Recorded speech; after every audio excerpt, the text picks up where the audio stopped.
c'est pour mon peuple que j'écris. Oui, c'est pour ce peuple qu'on tue. Tu veux faire quelque chose pour mon peuple, toi aussi? Là, tu n'as pas de choix, parce que sans toi, rien de ce que je fais ne suffit.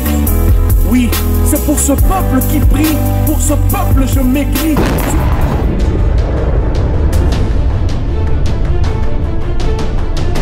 On va essayer un peu de discuter de pas mal de choses et c'est vraiment très important puisque ça fait quand même longtemps qu'on n'entend plus.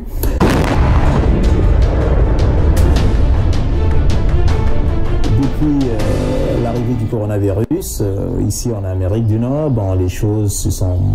En fait, il y a eu une petite pause au niveau de la politique. On ne vous voit plus, on ne vous entend plus, surtout vous. Et donc, j'aimerais savoir un peu, puisque depuis les élections présidentielles du 21 mars 2021 au Congo, vous êtes devenu silencieux. On ne sait pas pourquoi. Et on ne vous entend plus. Est-ce que vous pouvez nous dire un peu le pourquoi, ou bien, voilà, pouvez-vous nous dire un peu plus?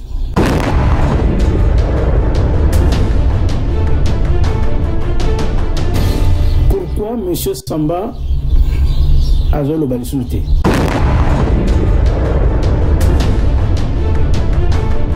Et maintenant, nous sommes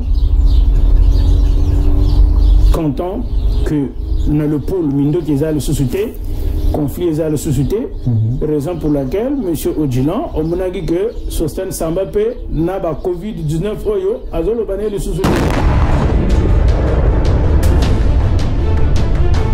Mais pendant ces élections présidentielles, il y a 2021, vous avez soutenu le candidat Parfait Kolela, le défunt Parfait Kolela, paix à son âme.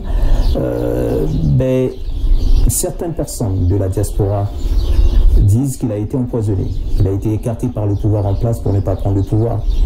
Et moi, j'aimerais bien savoir quelle est votre position par rapport à cette situation, puisque vous avez aussi été l'un des... En fait, vous l'avez soutenu pendant cette élection.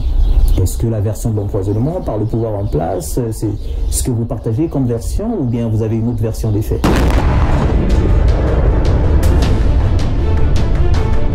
Moi, j'ai jamais soutenu Parfait Kolela.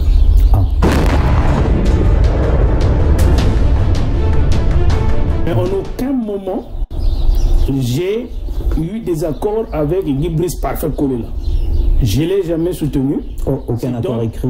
Aucun accord écrit, aucun accord verbal. Je ne l'ai jamais rencontré de ma vie. Je ne l'ai jamais parlé au téléphone. Je suis de l'opposition. Je vous rappelle que je suis le chef de file de l'opposition congolaise en Amérique du Nord. J'ai encadré beaucoup des Congolais dans la politique. Et les autres sont venus à moi pour apprendre la politique. Donc tous ceux que vous connaissez dans la diaspora ici au Canada, qui parlent de la politique, ils sont passés par l'école de Carton Rouge.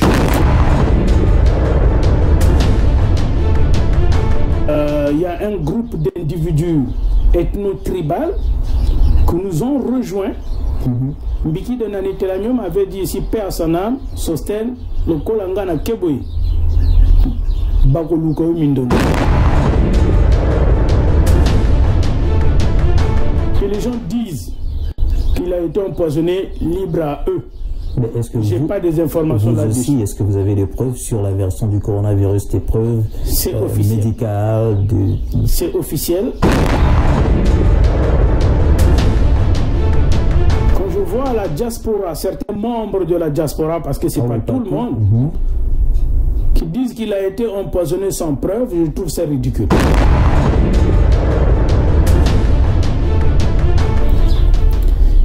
Faites attention à tout ce que vous voyez sur la toile. Tout ce qui brille n'est pas or.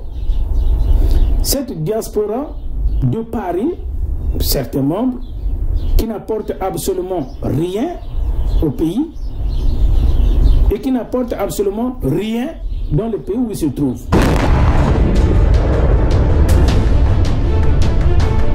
Les Congolais n'ont pas besoin de ce tralala que nous, toujours, na Facebook, sur la toile tous les jours.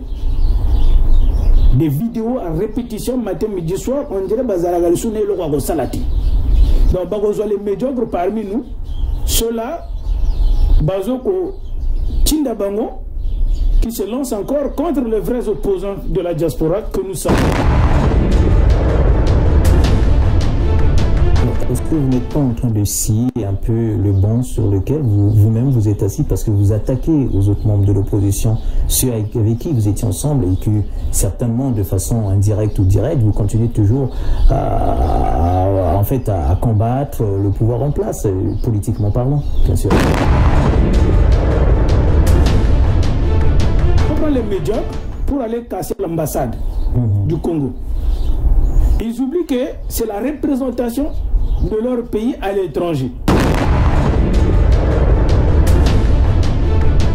Citez-moi, M. Odilon, diaspora Moko, il y a Afrique, à Salama Kelele, à Kenda Penamboka Naye, à quel le président en place, il n'y en a pas.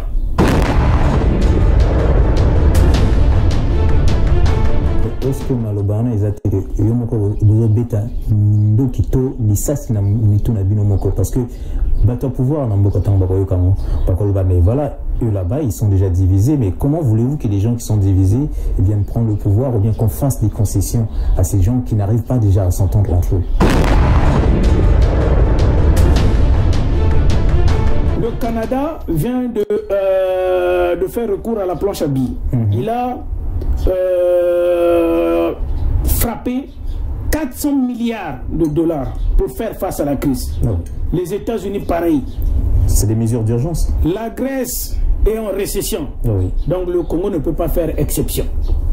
Travaillons plutôt et réfléchissons comment est-ce que nous pouvions faire face à la crise actuelle. Comment nous pouvons donner à manger à notre population. Oui.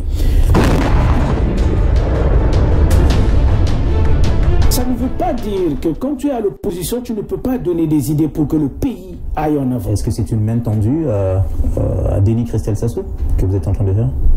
Si c'est pour aider les Congolais, pour l'intérêt de la population, oui. Je veux le faire. Ça ne veut pas dire que quand tu es à l'opposition, tu ne peux pas donner des idées pour l'avancement de ton pays. On vous comprend mieux aujourd'hui, donc vous avez changement de stratégie. Vous comprenez?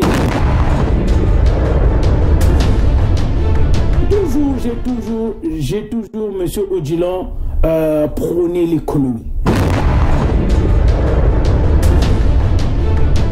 Aujourd'hui, si le Congo devenait autosuffisant alimentairement, nous pouvons nourrir aussi Kinshasa qui est à côté, qui compte à peu près 12 millions d'habitants. C'est un grand marché. Hein? La France est en partie responsable à ce qui nous arrive, nous, au Congo et en Afrique. Je salue les démarches parce que je suis beaucoup monsieur le ministre Christel Denis Sassou Nguesso, je suis beaucoup dans ces mouvements et c'est aussi dans ses prérogatives. Je dis chapeau, mais c'est pas encore ça, on peut faire beaucoup mieux que ça. Nous encourageons ça. J'ai dit que nous sommes prêts à travailler ou à donner nos idées. Tout est mouvement, tout est changement. Moi, je crois... Il faut qu'il y ait la volonté de changer. Je crois à la volonté des individus. Je crois à la volonté des personnes. Si vous mettez la personne qu'il faut à la place qu'il faut, je pense que le travail sera fait. Et, M. Odilon, ne dites pas que nous avions que des ministres qui font rien au pays. Est-ce qu'on sanctionne? Ça, c'est le suivi et l'évaluation. Vraiment, je ne peux pas répondre à la place du gouvernement. Et il faut qu'il y ait des taxes qui rentrent directement dans la poche à l'État. Au même où tu travailles quelque part, il faut que tu payes les impôts et les taxes. C'est bien beau. Il faut qu'on ouvre, il faut ça. À l'époque, même la Bible parle de ça. Hein. À César qui est à César, à Dieu qui est à Dieu. On doit payer les impôts. Tobo y a noté ma condition que bâtir une commission spéciale au ça là que contrôler la répartition équitable. Il y a mbongo ou il y a pas quoi, on a ceux qui a pas taxe, on a ceux qui est là quoi, les athées, transparence et athées envers la population. Il y aura absolument. Ça va venir. Je suis. D'accord.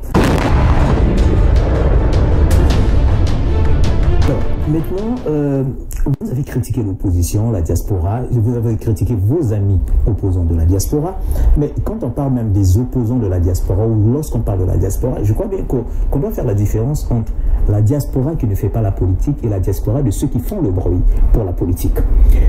Ceux qui font la politique et qui sont souvent reçus par, ou bien entendus par le pouvoir en place, n'ont jamais reçu l'autorisation de toutes en fait de tous les citoyens de la diaspora pour dire désormais c'est vous qui allez nous représenter auprès du pouvoir en place pour le bruit que vous faites.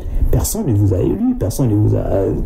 Comment est-ce que certaines personnes au niveau de la diaspora prétendent être des représentants des citoyens congolais qui sont ici pour aller, je ne sais pas, être guérisés ou bien aller avoir des faveurs auprès du gouvernement?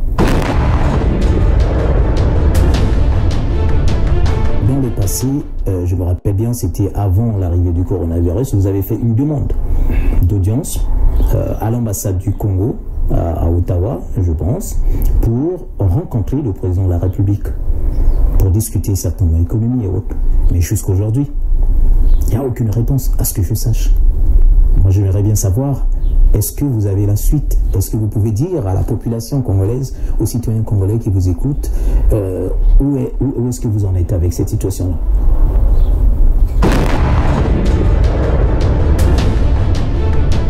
Et à ce que je sache, jusqu'à date, nous n'avions pas encore reçu un refus. Nous n'avions pas encore reçu une réponse. Et nous attendons. Nous avions fait notre part et nous attendons. Est-ce de l'indifférence?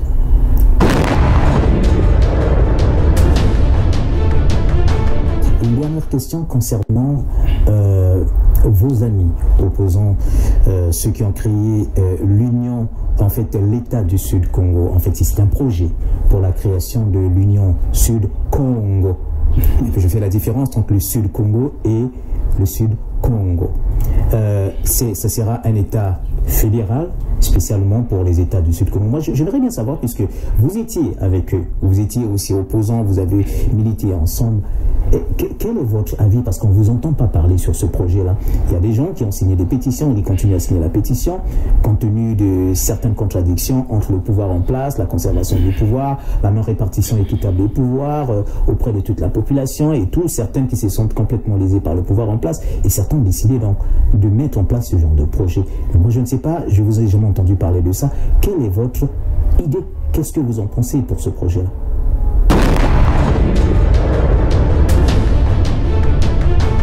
Je trouve ça, ce sont des raisons bidons. C'est-à-dire,